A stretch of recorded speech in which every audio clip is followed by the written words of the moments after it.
Good morning, everybody. Corey here, Rusty Classics Garage. We're going to be working on the 66 Chrysler Windsor this morning.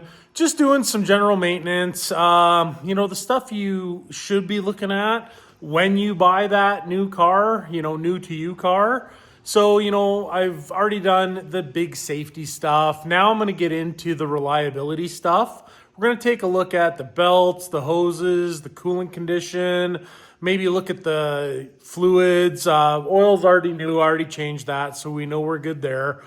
But, I drove this car to town yesterday and back and no issues at all, but that's 3 kilometers each way. So I want to take it to Calgary this week from Vulcan. So that's, a solid hour and 15 minutes, a little over 100 kilometers to work, each way. So I'm going to flip the camera around. I'm going to just throw this on record and you guys can kind of see what I'm doing. I might add some commentary. I might not. I don't know. I don't usually do the, hey, watch me change belts, check belts kind of videos. But maybe you guys want to see that. Maybe you don't. I don't know. But hopefully in this pile of parts I have around here, I have some belts from other projects that might fit this thing. I'm trying not to put a ton of money into this car. I'm kind of already a little bit deep into it for what the car is probably worth. So, I don't want to get upside down in this car. So if I can use some parts from other projects, things like that, belts that you order that turn out to be wrong, maybe they work on something else. I never send anything back. I just stockpile extra parts around the shop and I use them where I need them.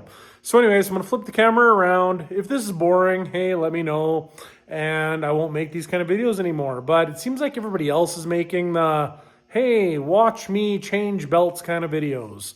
So if that's what people want to watch, hey, I'll make the videos and hopefully you want to watch. Thanks. So before I set up the tripod, I'll try to give you guys a little bit better angle on the things to look at.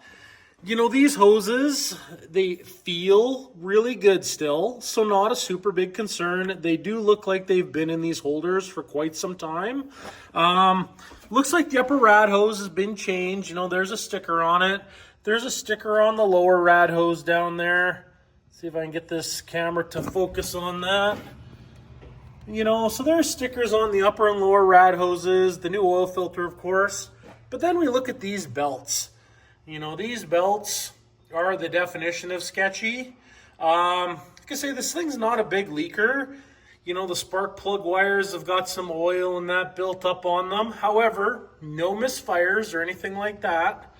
You can see the belts rub on this pulley. It's like this on every 383 I own. That power steering belt dances so close to that pulley, they all have rub marks. Not even concerned about it. It's on all of them. I had a bit of a power steering leak carrying on over here, which is now stopped. So I put some Lucas in the power steering, but I think it was just the simple fact that I ran the car. Excuse me. And I've been driving the car around. I think that seal just got a little dry because the power steering leak that was honestly, I thought I was going to have to put a box in this, has pretty much stopped. At least I don't see any marks of it right now anyways. Master cylinder already been done. I need to find a smaller battery or move this battery over because I can't put in the windshield washer bottle yet. So I'm going to deal with that today because like I say, the sky says don't drive me, but that sun is telling me maybe we can go for a drive later. So I want to make sure the wipers are good. I want to make sure all that kind of stuff's working. Like I say, I'm going to drive it into Calgary this week. I'd like to not come home via AMA, but I mean, that's why I have AMA. So yeah, I don't think I'm going to tune it up. It runs too good. I think I'm going to wait on the tune-up part of this until I decide if I want to put a 4-barrel intake and carburetor on this. But it runs so good. So usually the first thing I would do, aluminum valve covers, aluminum intake, 4-barrel Edelbrock carburetor, full bore tune-up. I would just throw the book at this thing because it's what I do. But this one is just too good the way it is. It runs good. It drives nice. I guess I could have one car with good fuel economy. That would be all right with me. That wouldn't hurt my feelings so bad. So anyways, I'm going to find some belts because these belts are atrocious. I'm going to probably do a coolant flush because I have a coolant flush machine. I'm probably going to move this battery. It looks like I might have some room in the tray here to adjust that to make the washer bottle fit. This is just going to be me tidying up some loose ends so that I can hopefully drive this car to Calgary and back a couple of times this week. It's Stampede week in Calgary, so it might be cool to cruise around a little bit in an old car, maybe dig out a cowboy hat, whatever, and see how that goes. Anyways, yeah, so I'm going to set up the tripod here and get to work.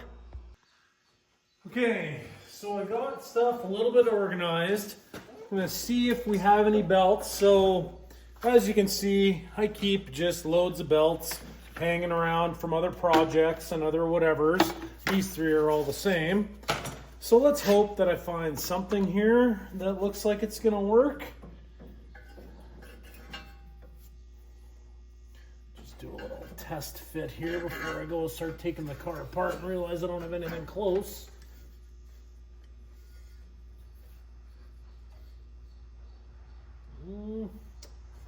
Looks like it's going to be a little shy.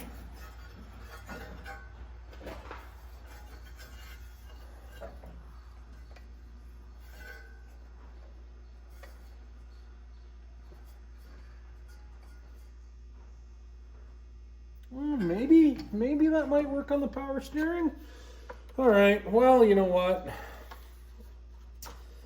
Just take it apart and see what happens. See if it looks like something.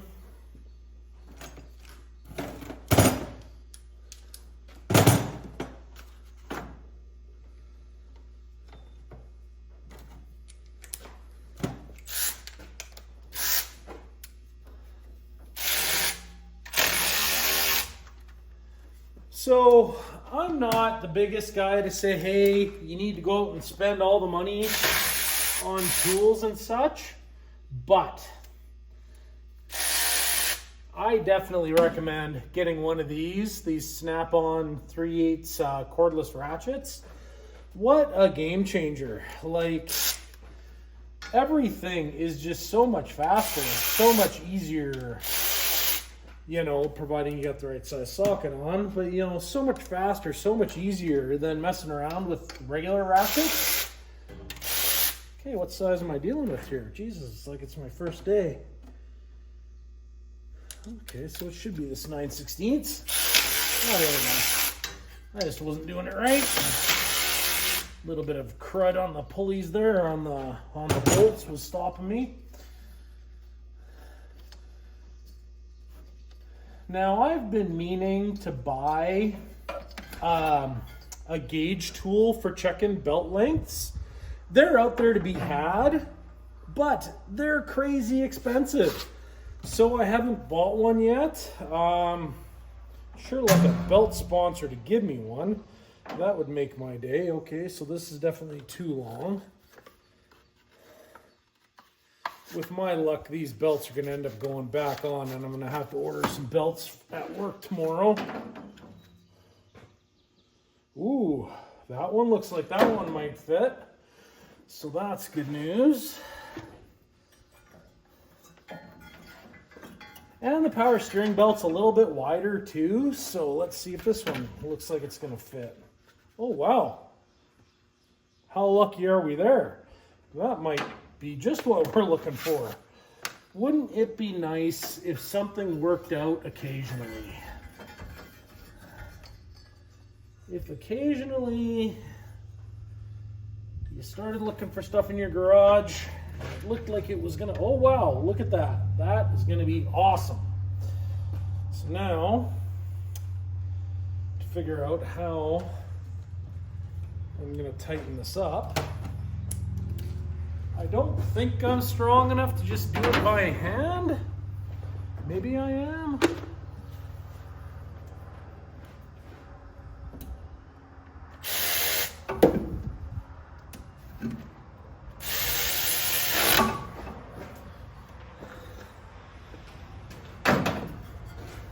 Oh, that's plenty tight enough. Apparently I am strong enough to do it by hand. So that worked out. And I still have a 1/2 inch of adjustment on that. Okay. I'm going to do the other belt first. That way this fan's not rotating in my way, because of course now I can't turn this fan. Okay, so I'll leave that loose because we know that belt's going to work.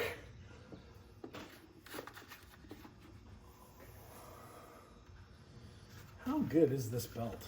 Is this belt that much better than what I'm taking off? I thought this was a new belt. I'm starting to wonder if it is.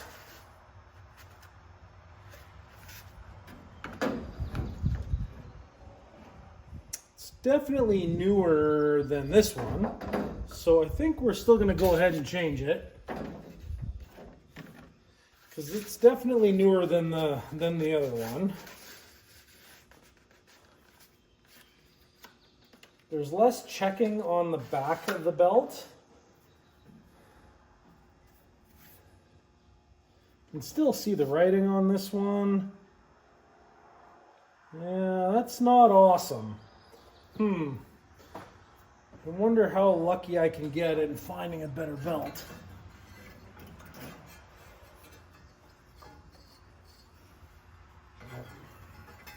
Right, so they'll go that way on a Dodge, goes behind.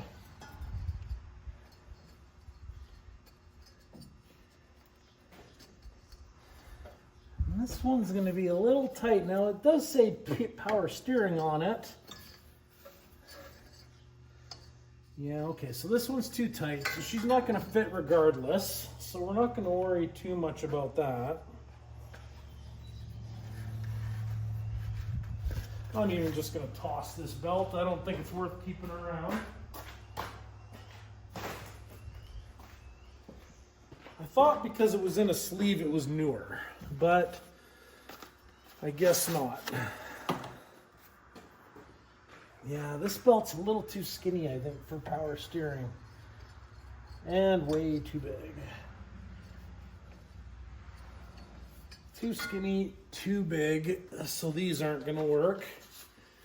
I'm going to pause the camera, and I'm going to go on a little bit of a hunt and see if I can find some more belts. So, I'll be right back. Okay, so did some searching through the shop. Found a whole stack of belts. Once again, they look like they're new. I'm going to go through here and see if I find... See, the problem is the thickness. I think that's the problem I'm going to run into. Is you can see the thickness difference, and that's going to determine how the belt rides in the V of the pulley. You can make the skinnier belt work. It won't be the end of the world, but it's not right. So, and I kind of care if it's right or not. So, now here's a 17 series belt. So you have a 15 and a 17. So that's the width there. I don't know if the camera will pick that up or not, or if you guys even care, but let's hope that this one fits, because that would be awesome. It's a new belt, and it looks way too big. Oh yeah, we're miles too big. So that's unfortunate, because that would have been perfect. So I guess I'm going to do what I always do, end up putting the old belt back on and ordering new belts at work tomorrow. So that's fine. I'll have a new belt in a couple of days. The belt I really cared about was the alternator belt, because the alternator belt's the one that, well, one, runs the alternator, but two, it's the one that runs the water pump. So if the alternator belt breaks, you're pretty much sitting on the side of the road. If the power steering pump belt fails, worst case scenario, you have no power steering, but at least you still have cooling and charging. So I'm probably going to live with that for now. Put some miles on this car this week. I'll order in that belt. This was kind of just more of things to make your old car a little bit more reliable.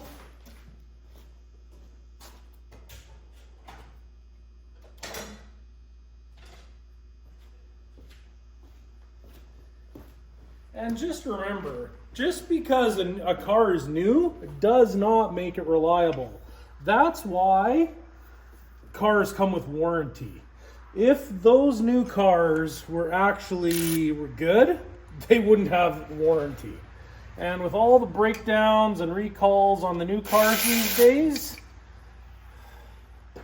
like, let's be honest, I'll take one of these old cars over, those Chevy 6.2s are being recalled like crazy.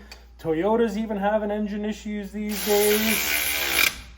Like, there's a lot going on out there in the world for us to start saying that new cars are reliable. I have a whole job based on the fact that newer cars are not reliable. And at least if this one did break down on the side of the road, chances are pretty good you could probably sort it out yourself, stop at any farmhouse on the highway, and probably get the help you need.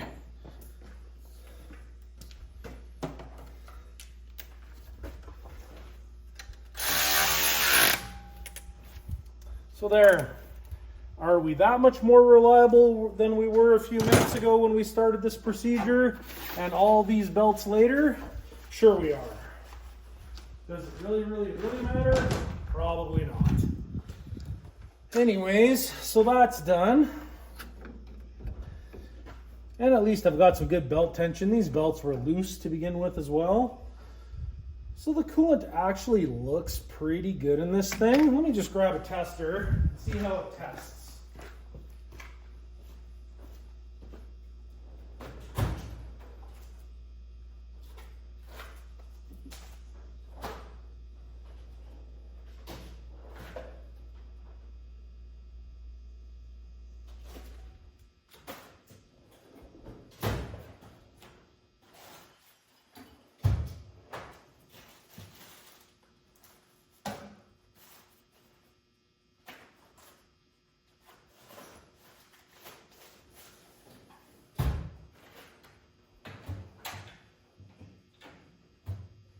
Okay, it is time for me to start cleaning up this shop. I either don't have a coolant tester, which would be absurd, or I just can't find it, which is much more likely. I have two of them at work, which would tell me that I probably should have at least one here. Just can't seem to find it. Having two toolboxes and three garages probably isn't helping me.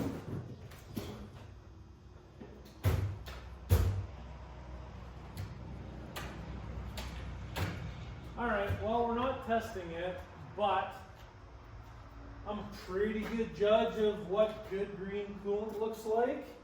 So I don't think we're going to have a problem when I put this car away. And who knows, between now and the fall, I might change hoses on this car. I might have to do a water pump. One of a million things that could have to happen between now and winter time. But before the snow flies, I will definitely make sure that this car has good coolant because I don't want to have a cracked block in the spring. So this is kind of a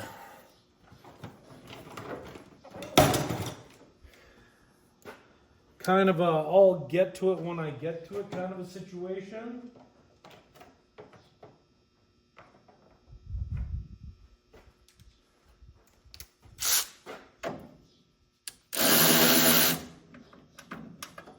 See if I can slide this battery over a couple of inches.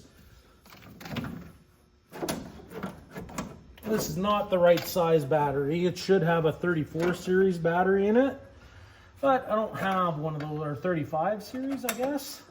Anyways, this is what I have. So this is what we're gonna make work.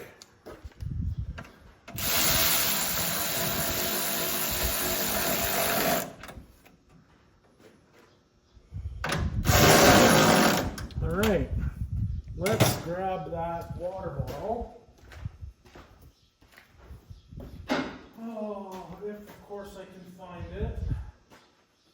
I had it in my hands the other day because I was going to put it in the car, and then the battery was in the way. So then I said, oh, I'll just put this here and I'll change it tomorrow. Oh my God, this shop needs a cleaning. If there was ever more evidence that a shop needs a cleaning, it's the fact that I can't find this bottle that I had in my hands just a few days ago. I didn't put it back in the car, so that's good. Yeah, wow, I need a garage sale. I need some racking. I need to get this shop cleared up. If you guys need anything, let me know, because I have a lot of everything. Now, I'm not going to ship parts across the country, but if you're local to southern Alberta, chances are we can meet up at a car show or something like that. I have big block Chevy intakes. I've got everything. So my biggest problem is finding everything. And hey, I found what I was looking for. So happy day. But yeah, so if you guys need anything out there, you know, shoot me a message on one of the platforms. You'll find me somehow. I'm pretty good at spotting new messages and replying to people. I'm not saying I'm perfect, but I'm pretty okay.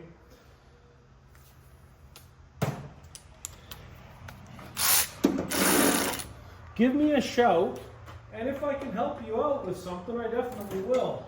I'm not saving all these parts for life or longer, you know, like, the stuff can all go. I mean, as long as I'm not currently building, I may as well, you know, sell the parts.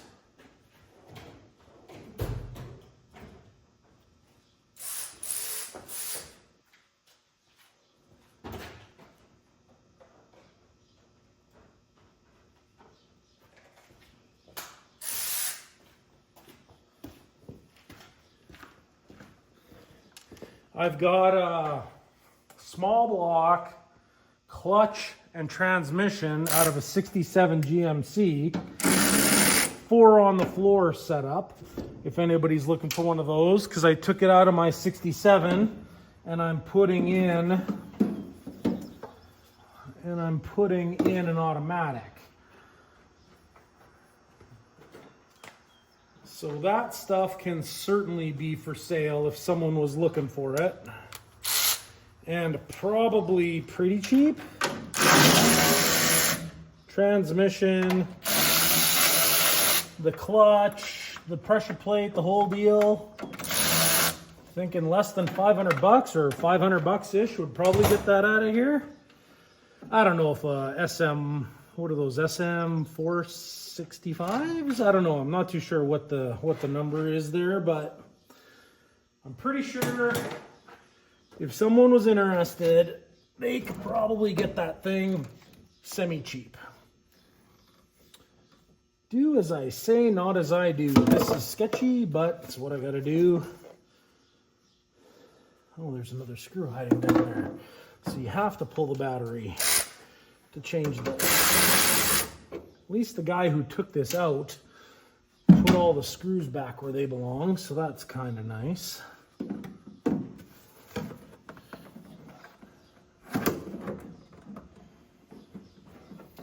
Jesus, what was Chrysler doing? Funny thing is, I'm probably never going to put fluid in this thing, but it's still nice to have it here.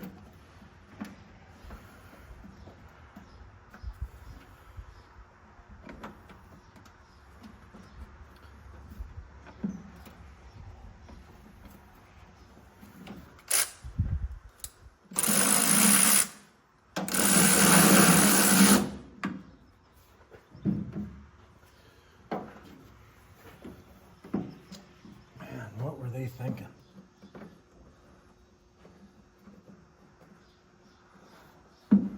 They must have really thought that bottle was going to want to go somewhere.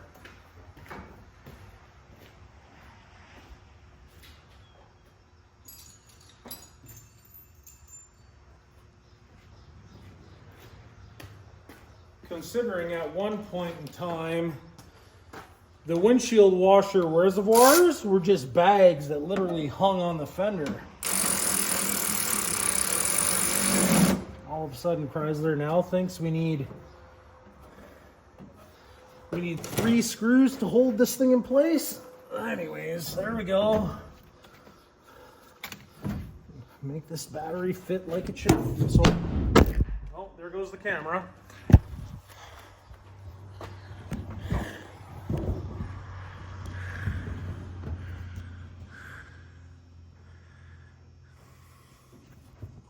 This video might all be trash. I don't know. I'm hoping this looks like something when I'm done. Like I say, I'm a get in, get it done kind of guy. I don't really take that much time to shoot how the sausage is made kind of videos.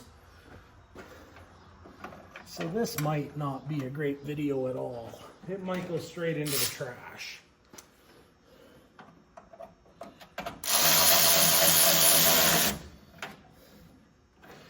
Just everybody else is doing them, so I figured I may as well. And there. Battery hold down is not perfect. Like I say, wrong battery.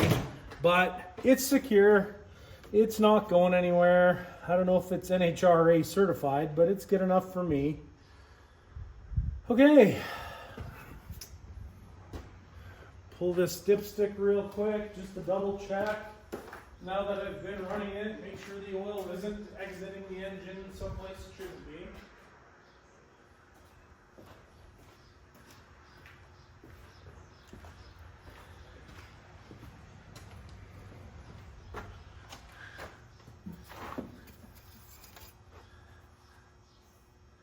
Well, full, clean, looks lovely.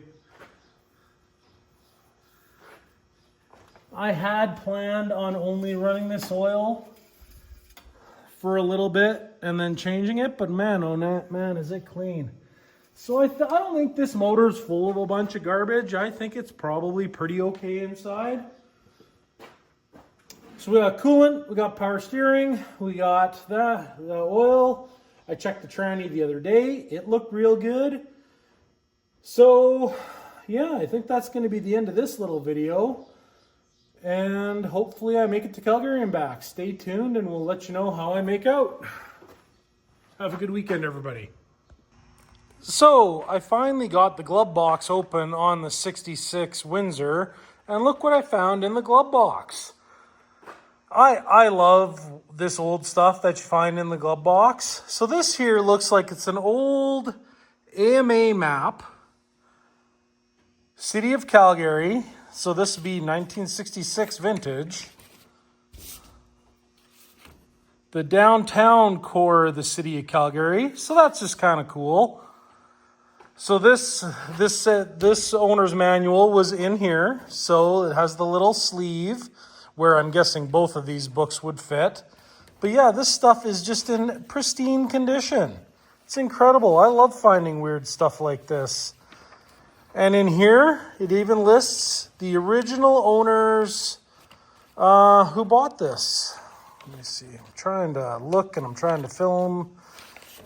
And it's being whatever.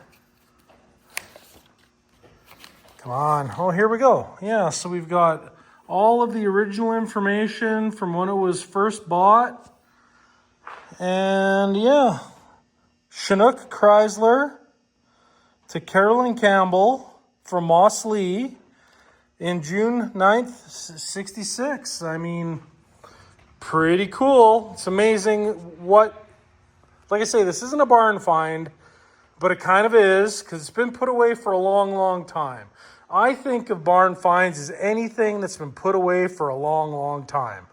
Anyways, like I say, this car, I'm just enjoying it every minute I spend with it. I like it more. I get to be a little bit more in touch with it. Yeah, anyways, it's just been such a fun little car to work on. Anyways, I thought this was cool. If you think it's cool, hey, great. If not, oh well, move on. Talk to you in a bit.